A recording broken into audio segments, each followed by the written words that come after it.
Hopefully everybody can see my screen okay there. Our main topic today is going to be on internet browsers, some of the differences by myself, Tom Kreuzer. As I mentioned a little bit earlier, you can mute your audio and turn off your video till the Q&A at the end of the presentation. You can use the chat to ask a question or comment during the presentation. And the handout is out on the PC Club website in the meetings, past meetings area. Agenda for today, we'll cover some club status stuff and then we'll get to our main topic. Future meeting, we do have question and answer online meetings every month. So the next one is Tuesday, November 4th. You're welcome to join that.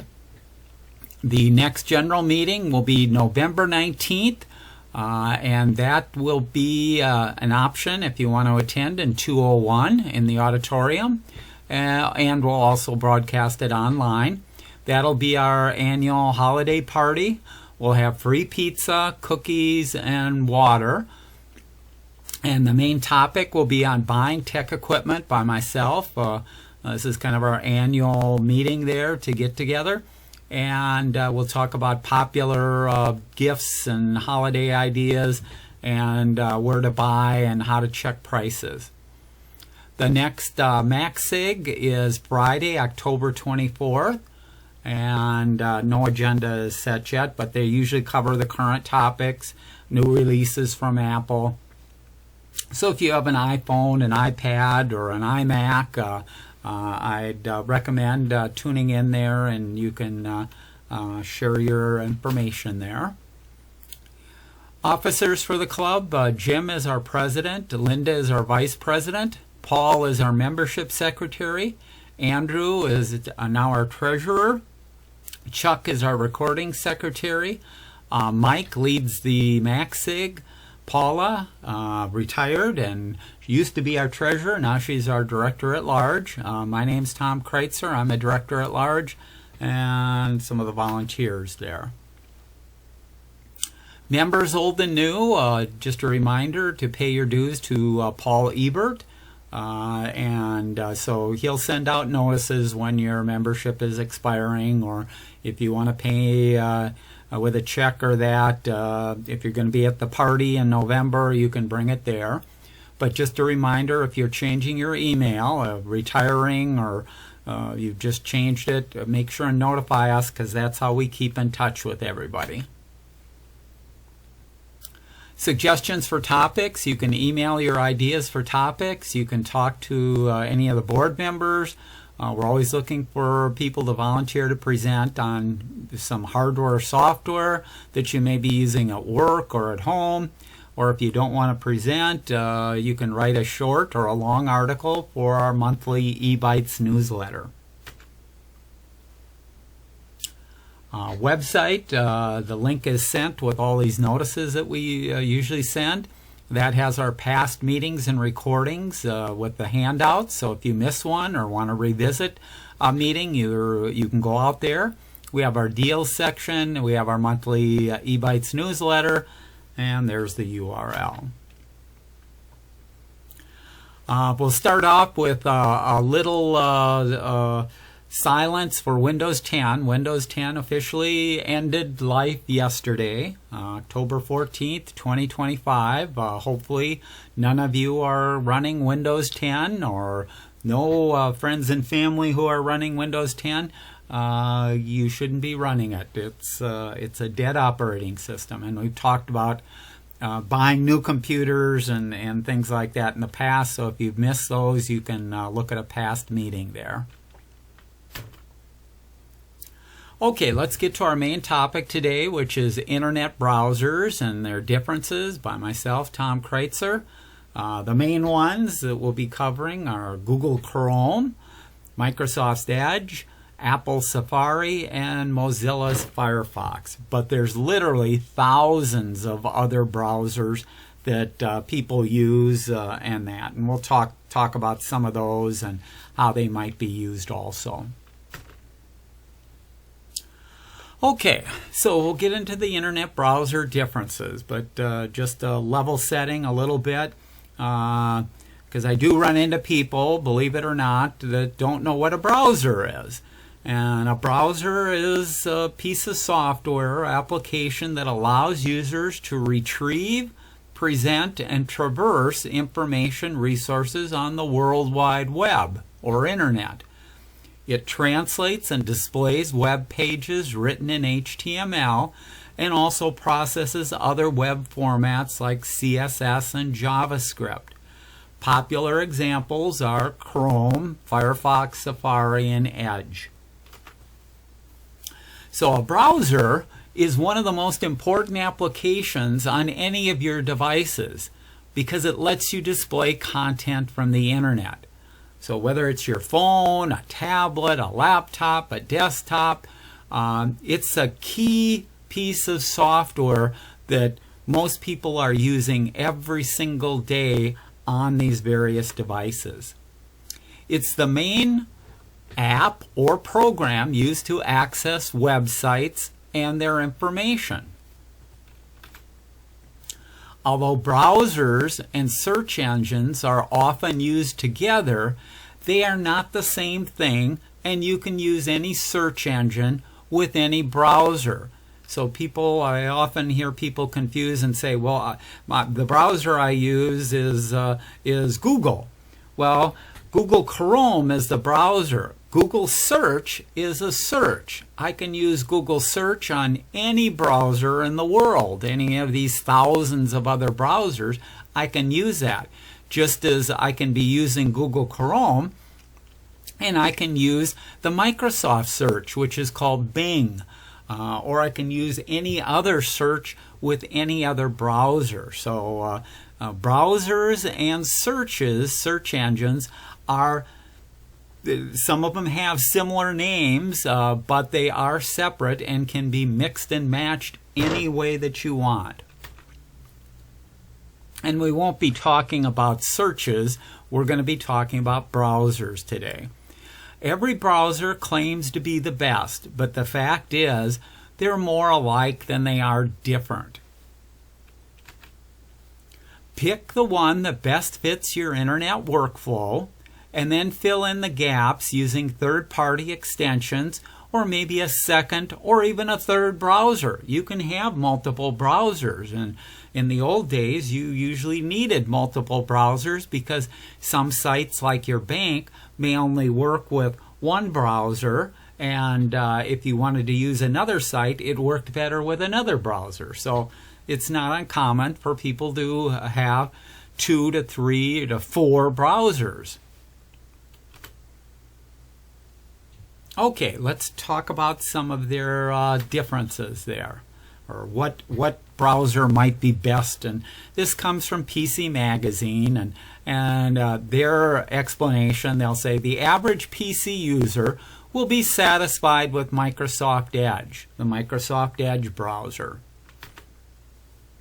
If you're a power user, they usually prefer Firefox. So if you're a programmer or a coder, or you work on sites and setting up sites and HTML and CSS and things like that, power users usually prefer Firefox. Cloud-oriented or Android users usually prefer Google Chrome. Apple users, if you have an iPhone or an iPad or an iMac, it comes standard with Apple Safari on it, and so most people with those devices are using Safari. Many users use multiple browsers to take advantage of the unique interfaces, the features, the performance, and the privacy features that each of these different browsers has. The reviews that we are going to be talking about on these next slides will highlight the key elements of each of these different browsers to help you decide which browsers may be best for you. So before we get into some of the features and pros and cons, this is, if you're familiar, I do the survey every year of the PC Club members, and one of the questions on the survey is which browser is which browser do you use the most? So you can only pick one. Which browser do you use the most? And of the PC Club members, Chrome was picked by 50% of the people responding to the survey that is their main browser. Microsoft Edge was identified 18% of the time, Firefox 11%, Safari 11%, DuckDuckGo 7%, and then there were a couple others that were mentioned that made up the 2% there. So that's again how the 3M PCC Club members, which browser do they use the most? This is another chart. This is from a place called StatCounter, and they do global statistics on browsers, which browser is used around the world to access the most popular websites. And what they found currently is Chrome. Chrome is used 53% of the time. Safari is used 29% of the time. Microsoft Edge is used 7% of the time. And then others 7%, and Firefox 4%. So you can see that people are using all these different browsers, and rightfully so. Not everybody uses their computer the same way and has the same needs. You want to use what's best for you. So let's start out with Google Chrome. That's the most popular one out there. Chrome is an integral part of Google's cloud syncing across multiple hardware platforms, the Google applications and services. So its strength is across all of these things that Google has created, sites that they have, tools that they have, Android, things like that. Google is very popular there. So what are some of its pros? We'll look at some pros and cons for the Google Chrome browser. And if you're not familiar, up here at the top I have the icon. So if you have an icon on your phone or on your desktop, this is what the Google Chrome browser icon looks like. The pro is it's the most used, so it's the most compatible with sites. So if I'm, let's say I'm a bank and I'm developing a banking application, I'm going to check it with Chrome because it's the most used out there. I can't check it with all 1,000 browsers to make sure that everything works well with it, but I'm certainly going to check it with Chrome. Okay, another pro is it has a great number of extensions in the Chrome store. Extensions are add-ins to the browser itself. Currently out on the Chrome store, there's over 180,000 Chrome extensions to add additional features and functions to the Chrome browser. So almost unlimited, from games to you name it, anything under the sun, there's extensions to help you do that. Another reason to use Chrome, it runs on everything. It runs on Windows. There's versions for Windows. There's versions for Mac. There's versions for Linux. There's versions for Android. There's versions for iOS. So basically, there's no platform that Chrome, there isn't a version of Chrome that you can run it on. No device, no operating system that it won't run on. Then, excuse me, I got a little tickle in my throat. Another nice feature of Chrome, you can sync the tabs, you can sync the bookmarks, browsing history, and passwords across all of your devices. So most of us have a phone or a tablet or a laptop or a desktop. I can share all that information between all these different devices there. It offers another benefit or pro is it offers the best compatibility with Google's range of products and services like Google Docs and Google Drive.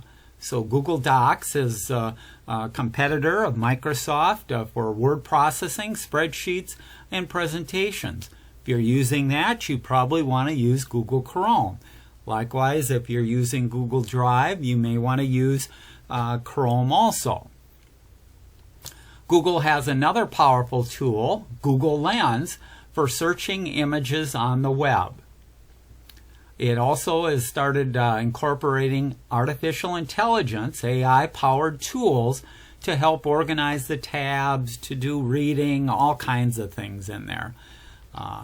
And it has built-in safety and security. Okay, what are some of the cons against Google Chrome? Well, it's not as quick to get new features. So some of the other browsers will get features before Chrome will have it.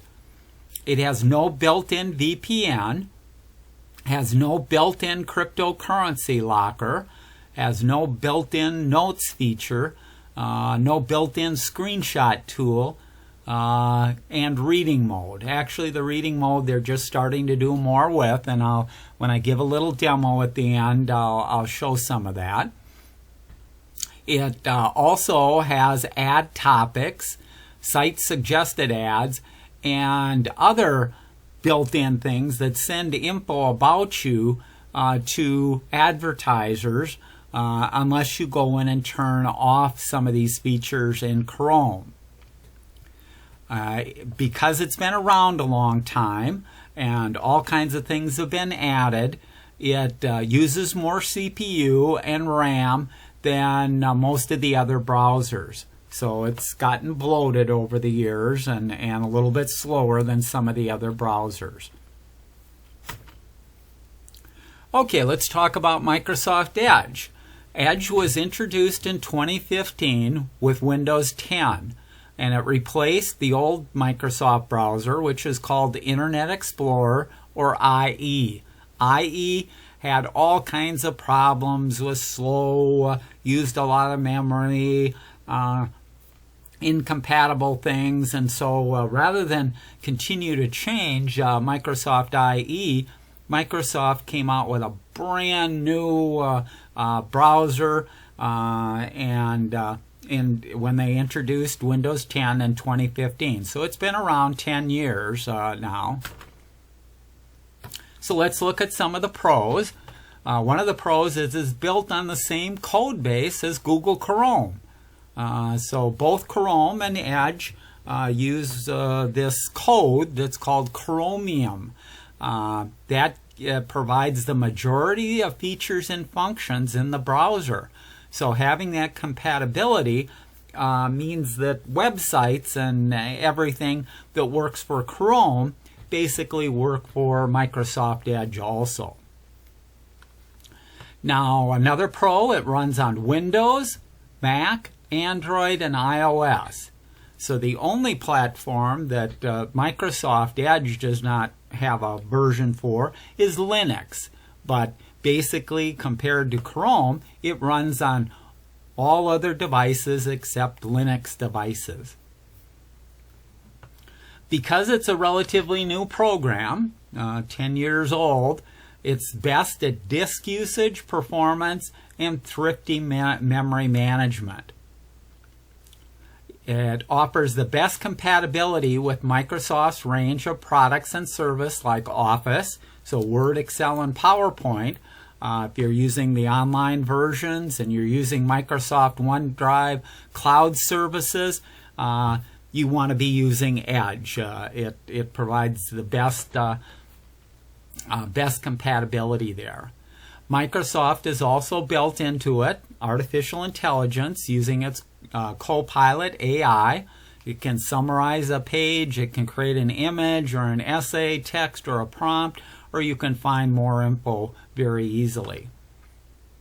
Copilot Vision shares tabs to discuss both visuals and text aloud. It has a sidebar for messaging, productivity, search, social networking, and third-party tools. It has collections that use the sidebar onto which you can add images, notes, and web pages, and then share the whole assemblage to Excel, OneNote, or Word. so it has a tight interface with Microsoft products. Some of the cons, it's cluttered. Some of the reviews will say it has just too many tools there. It collects browsing history and favorites, and has limited extension library compared to Google Chrome and Mozilla Firefox. Because it's a newer browser, doesn't have as many things that were written for it as these older browsers do. Okay, let's talk about Apple Safari. Safari, this is the icon on your desktop or for the app for Safari. Safari is Apple's default web browser. It is good, but it's not great and has some non-standard elements, the way that it works. And so some websites don't look the way that they'll look in other browsers or perform, or some sites may not even work at all. Some banks or stuff like that will say, if you want to use our site for doing your banking, you have to use Chrome or Edge or one of those. Okay, the pros. Well, this is a pro and a con. It only runs on the Mac OS and iOS. So there isn't a version for Windows. Apple did explore this about, I don't know what it was, 7 years ago. They came out with a version for Microsoft Windows. It flopped. And so Apple only chooses to support Apple devices, whether it's the Mac OS or the iPhones and iPads there. It offers the best compatibility with the Apple's ecosystem. So if you are going to use the Apple iCloud and some of its online stuff, then certainly you want to be using Apple Safari there. It has an AI reading. It'll summarize tables of contents for long articles, highlight options that summarize business web pages with contact info, hours, and small maps. Only one here that disables third-party cookies by default. So if your cookies are kind of a trail of what you've done or what settings you may have, and by default Apple will turn that off. The other, Edge and Safari, you can go in and turn it off, but be careful what you do, because some websites will not function if the third-party cookies are turned off. So that can be a plus and a minus there. You'll have to go in for certain sites and turn it on and to be able to use that site. For iCloud Plus subscribers, it enables private relay to obscure your IP address, which is similar to a VPN. Some of the cons, well, you can only have it on Apple devices. So if you wanted to share your bookmarks and you had a Windows machine and an iPhone and an iPad, you couldn't use Safari to share your bookmarks and information like that. It has limited customization features. Most of these other browsers will have hundreds and hundreds of settings and customization that you can do. Limited data synchronization options, fewer add-ons and extensions available. Some sites, as I mentioned, some sites are going to have problem with Safari. Many sites like a bank or that won't test with it, and instead will tell users, if you want to use our site, you're going to have to use Chrome or another browser. Apple claims to be private and secure in that, but it's really no better than any of the other ones. It does fingerprinting, by which web trackers identify you, and it's only partially protected there. And some of its useful features are often hidden because they're not available in the menus or the settings or things like that.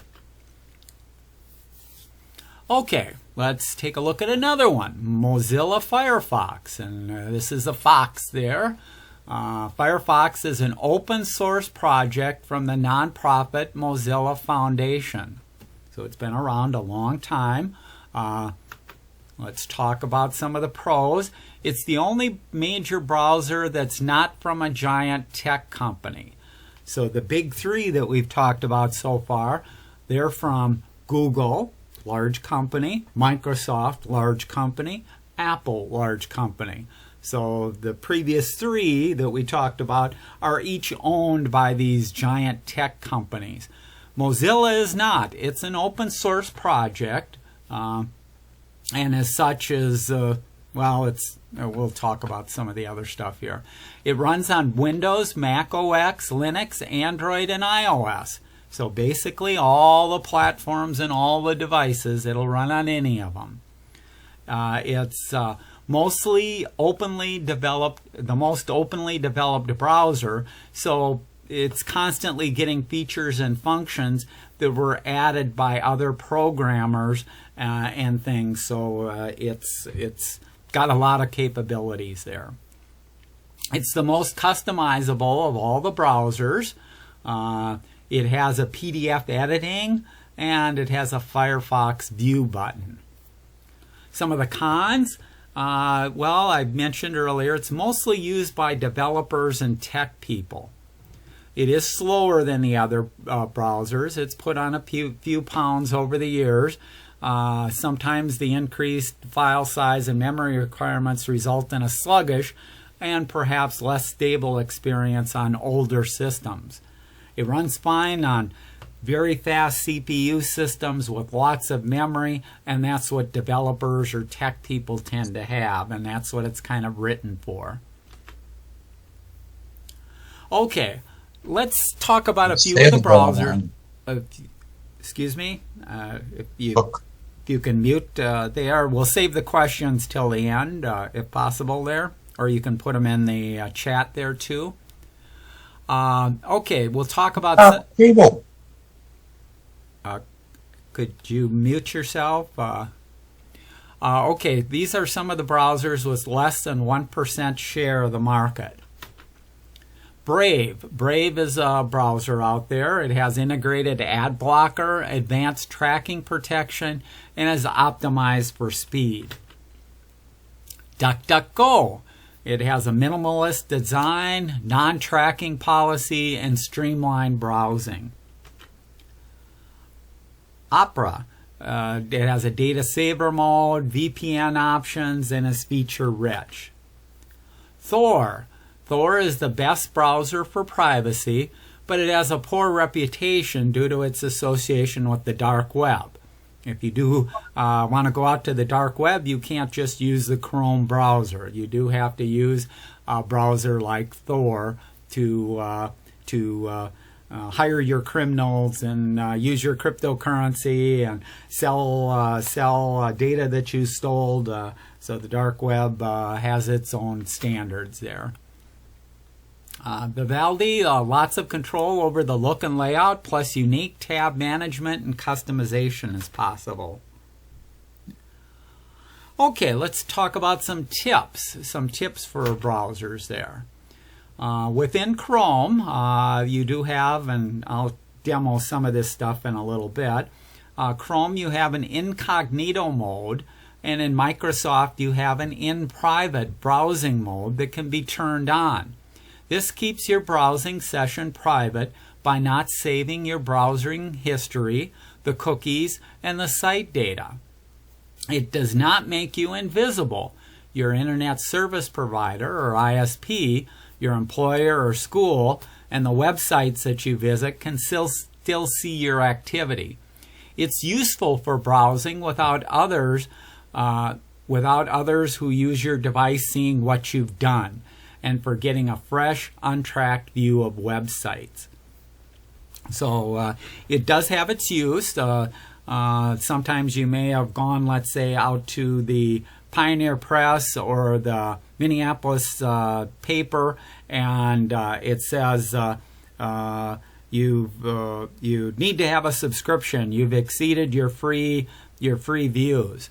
Well, frequently going in incognito mode or private browsing can give you a new set because it's not using the cookies, the browsing history, and the site data that some of these sites may use to block your access there.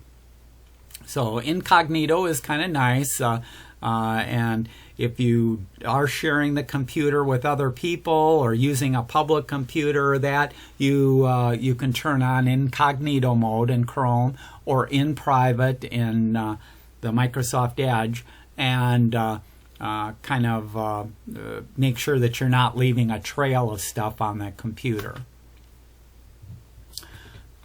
Excuse me. Adding extensions to your browser is fine, and there's a fine line between an improved user experience and a sluggish browsing nightmare. Because there's 180,000 plus extensions, some of them are good, some of them are bad, some of them will slow down your browsing, all kinds of things there. But extensions, as an example, I use an ad blocker. Well, that's an extension. I use the password manager Bitwarden. That's an extension.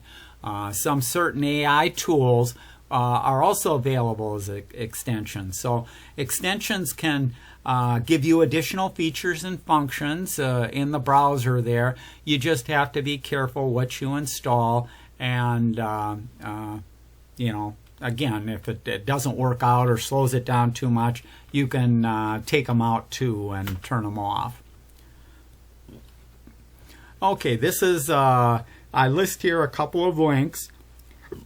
Excuse me, these links are for Wikipedia, where they have a comparison of web browsers, so you can get some more detailed information there.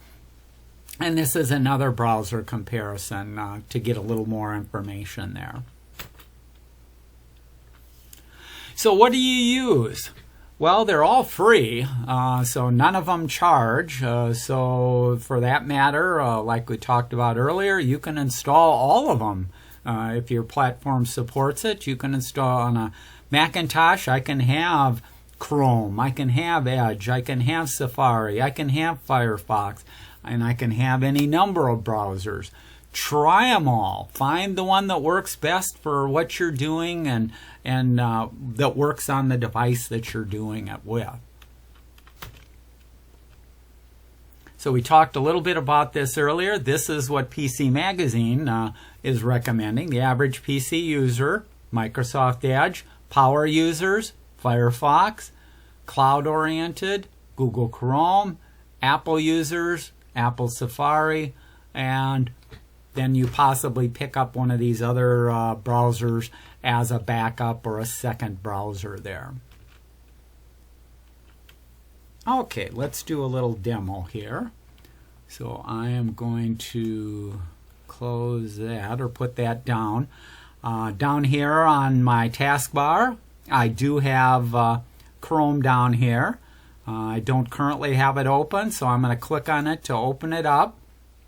In my case, I have multiple accounts that I use. I have an account for myself, I have an account for my dad, and I have the 3M PCC Club. I can choose, this is all from Chrome, I can choose which account to use. Most of you won't see this screen because you only have one account or have only set up one account, but this way I can switch back and forth to make it, to use the PC Club to do things, or to access for my dad and things like that. So I'm going to open up my own here. And one of the first things that I have set up in Chrome is I have it open multiple tabs for me when it starts up every time. I have it open up my mail. I have it open up my Google Drive. I have it open up Microsoft OneDrive. I have it open up a Google search, and I have it open up my Google Calendar. So I have it, these are tabs and functions that I tend to use on a day-to-day basis and every time that I use my browser. So you can set this up, and in almost any of the browsers, which tabs and which sites do you want to have open every time you start it up. And So that's a setting, and if we have time, I may go in there and show you a little bit there, but that can be set up very easily. But you can customize it to what sites you want and what you tend to do there. So those are my startup. These are tabs that are open, like I say, that put the ones that you use on a day-to-day basis and are always going out. That way I don't have to keep opening them each time I open up my browser there. Okay, let's see. Okay, the next thing, these are my bookmarks. So I go out to multiple sites, and when I go out to multiple sites, I want to make it as easy as possible. I don't want to be doing a Google search every time to see which site I should go out to. So I have major categories. My medical stuff, if I click on here, here's places that I usually go for medical questions, and my dentist and my doctor and stuff like that. Finance, same type of deal. I have that. This is dining. If I'm going to eat, here's a bunch of places that I tend to go to. Travel, what I have. So I've organized all these websites into these bookmarks. These bookmarks, the bookmarks here in Google Chrome, are shared across all my devices.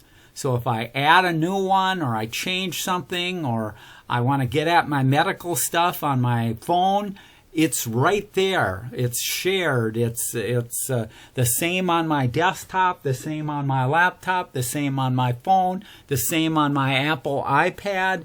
It's the same bookmarks, and I have all this stuff at my fingertips there. Now, if I want to go out to a new site, the plus up here is how you get a new tab. And when you get a new tab, you can tell the browser what to open up when it opens up a new tab. And I've told Chrome to open up the Google search whenever I open up a new tab there. So let's say in here, I've opened this up, and let's go out to the PC Club website. You'll notice I have a bookmark there, no sense typing. I can go out here, and let's say I was going into meetings, or I was going into the eBytes here, and I was looking at the latest eByte. Well, here's the latest eByte. I'm reading stuff in here, and I can go up here, and I can close this tab. So this will close this tab. But wait, I didn't want to close it. I really wanted to do something out on the PC Club website in there. I really wanted to read that. Well, I can right mouse click on here, reopen close tab. Immediately takes me back to where I was. So these are some of the features and functions, and there's literally hundreds, if not thousands, of features and functions in these browsers.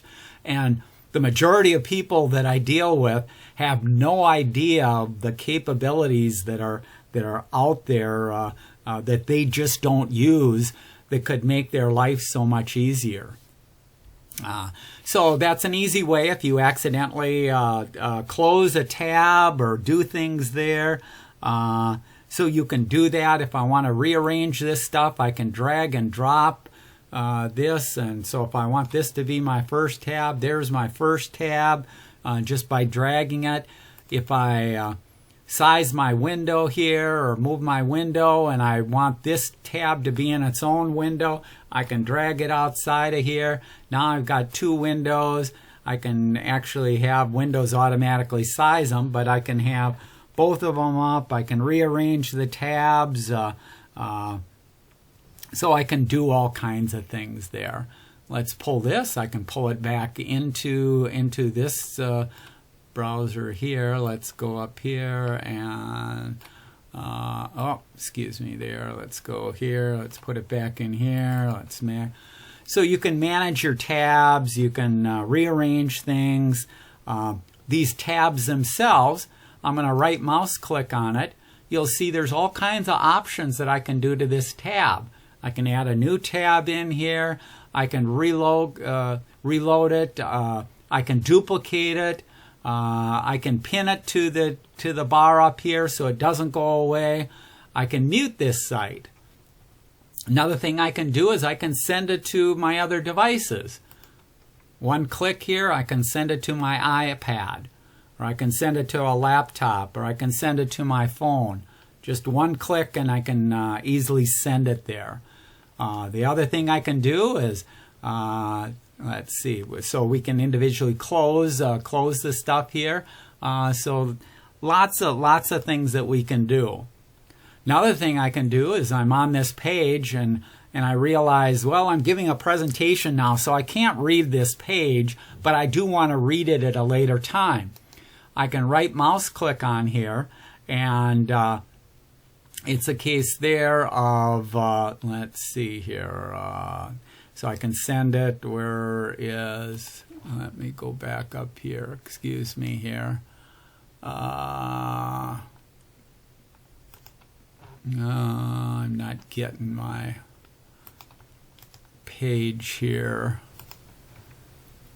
Oh, I won't go into there now, but I can add it to my reading list. And a reading list is like a bookmark of the things that I can't read right away, but I do want to go back to it sometime and then go through and read it. So it's like me jotting it down on a Post-it note or that, and then I can go back to it at any time by pulling up my reading list there.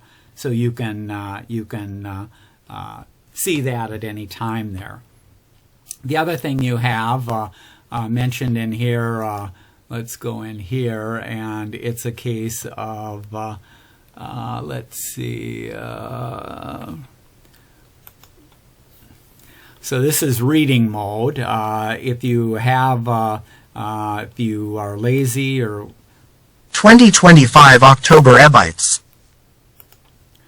So if Warning. These 20 popular apps are tracking everything you do. What's the best iPhone to buy right now?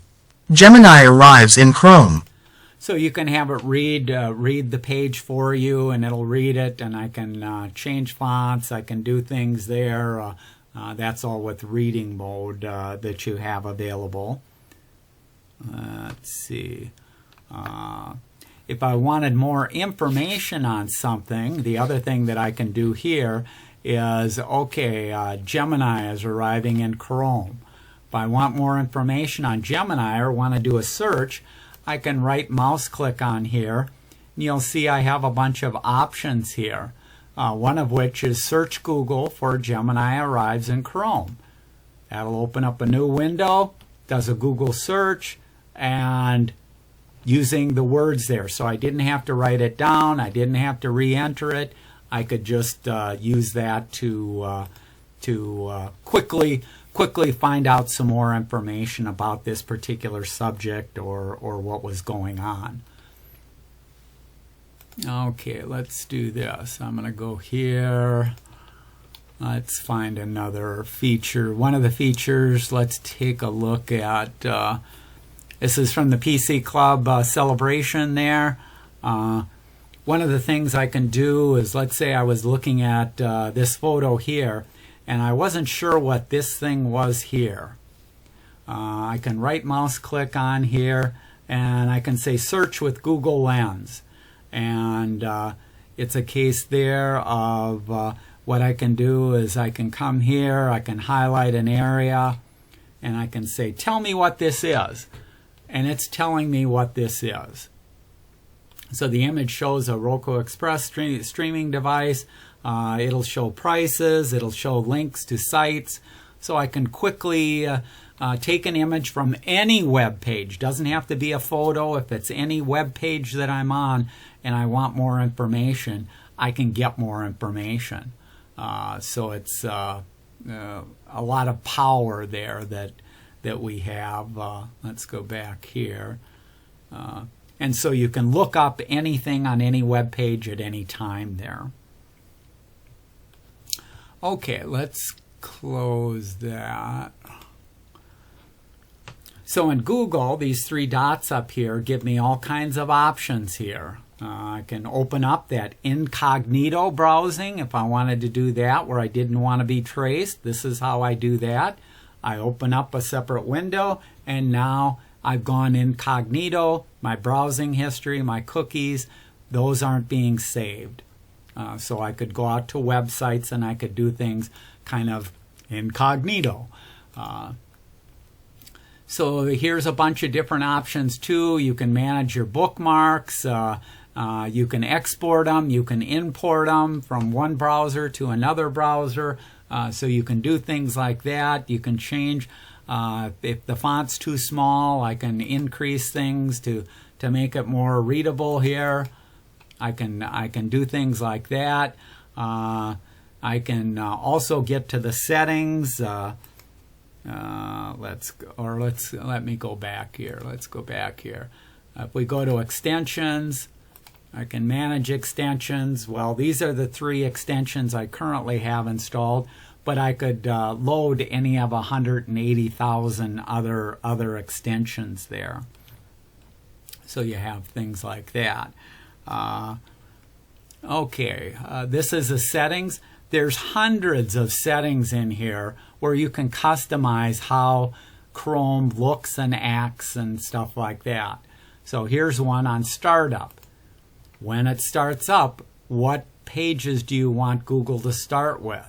You can say, well, I want a new page. I want it to pick up where I last closed it. And I have these 5 sites being opened every time I open up Chrome. So you can set that. You have all kinds of privacy and security. You can customize that. If I click on that, you can go through and you can turn things on and off. I'm not sending any of my statistics to Google there, but by default that I believe is turned on. History, I do want the history synced between my devices, so I do save that. But you are in control of what gets sent, what gets saved, what's out there. And you should take a look at how your settings are in your browser there. Okay, that's probably about it. I'm going to, I don't see any questions in the chat, but if people have a question, you can unmute yourself and show your video if you want, and we'll attempt to answer it. So any questions on browsers?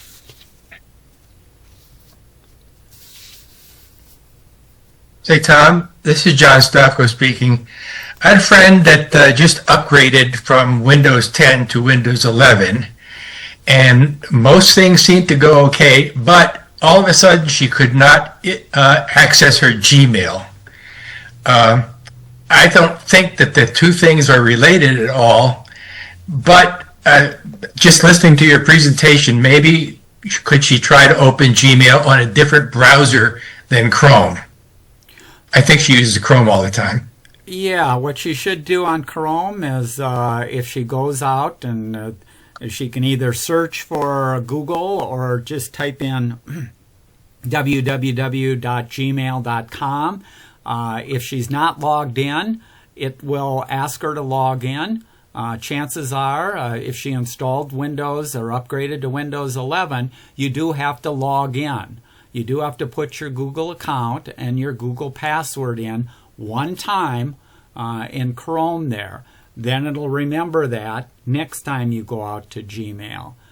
So she will have to put that in, and if she so that'll save that information in Chrome. If she then wanted to use Microsoft Edge, she'd have to do the same thing. She'd have to go out to the Gmail, and she'd have to put in her Google account and her Google password, and Edge would save that.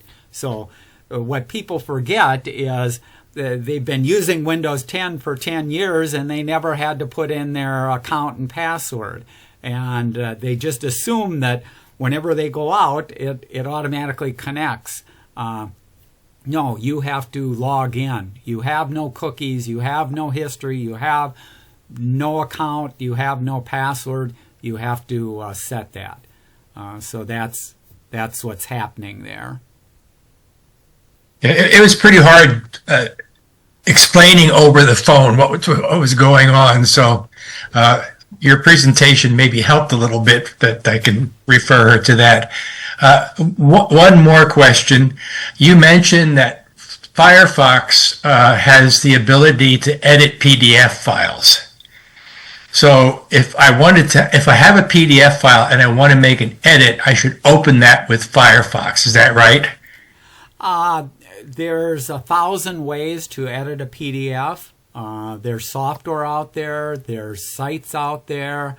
But in most cases, what I'll just tell people is, so if you know how to use Microsoft Word, copy what's in the PDF into Microsoft Word, make your changes, and then print the Word file out as a new PDF file. So you can do that.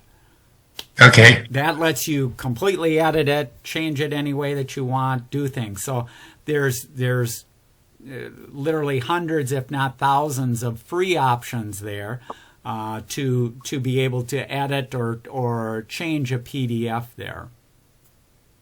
I guess I've sort of done things in the opposite sense. I've made a Word document and saved it as a PDF, but I didn't know that once you saved it as a PDF, you couldn't edit it unless you had, Adobe Acrobat or something like that. But you're saying there's a lot of ways to do it. Yeah, if you haven't done it before with a PDF, take Word, and Word can be the free version of Word up on the Microsoft Cloud, and open the PDF in Word. Word will open the PDF, and you can start editing it. Okay. Now, I'll give that a try. Thank you. Having said that, there's security. If I didn't want people to edit a PDF, I can lock it down, and you won't be able to edit the PDF. Okay. And there's, because there's special characters, there's security, there's passwords, so you can, the creator of the PDF has control of the PDF of what's going on. But in general, so let's say you went out to the 3M website and you got the handout for today. Well, you can take that handout, open it in Microsoft Word, and then let's say you only want this section or that section. You can delete the stuff that you don't want and then save it as a new PDF or add things or whatever you want. Okay. Give me some ideas for experimentation. Thank you. I'll just mention one thing. If you have a friend and that friend looks at you as the expert in answering all the questions, if you're not familiar and both of you are on Windows, you can do a Control Windows Q. Control Windows Q will open up a box, and that box will let you connect between two people. And I can see what's on the other person's screen. I can ask for remote control, and I can my mouse and my keyboard goes into their computer. So you don't have to install any special software on either computer. Just follow the directions when you do Control, Windows, and Q. Okay, thank you. You're welcome. Okay, other questions or comments?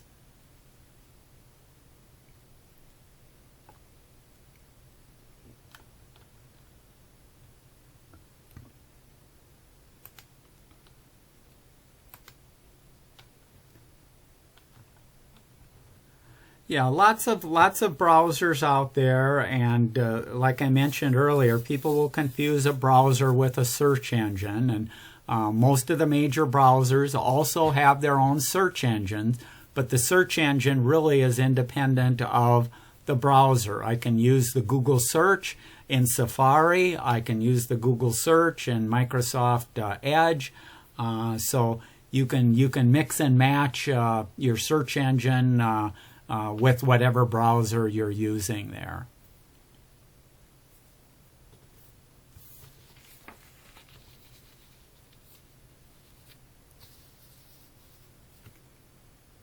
Any other questions or comments?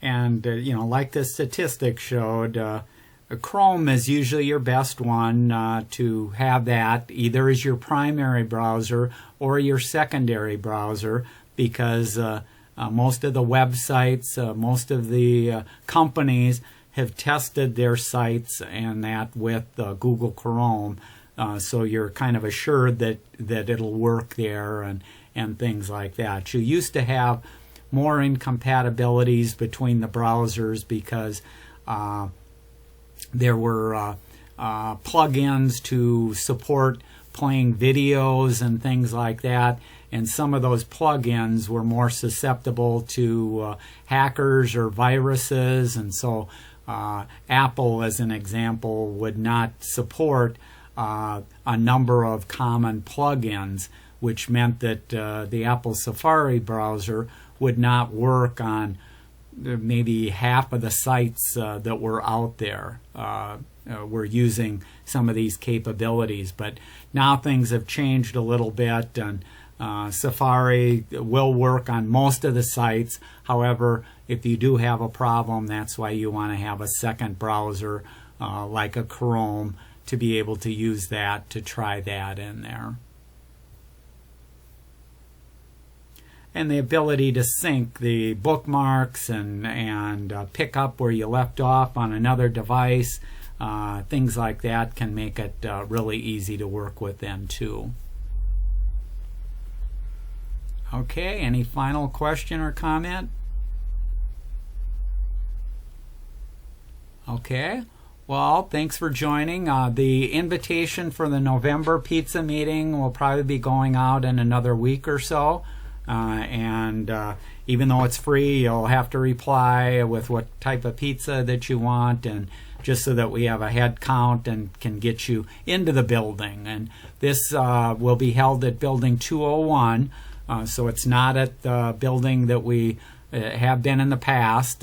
We were able to use that building when Paula was there, and Paula graciously would set things up. Now we're using Building 201, and hopefully that should work smoothly for us and get everybody in and have a good time, and it'll be fun to see everybody. So hopefully we'll see you next month. Have a good day then. Bye. Thank you, Tom. You're welcome. Thank you, Tom. You're welcome. Mark your calendars for the pizza party, everybody. Yeah, thanks. Bye. Thank you. Bye. Bye. Bye.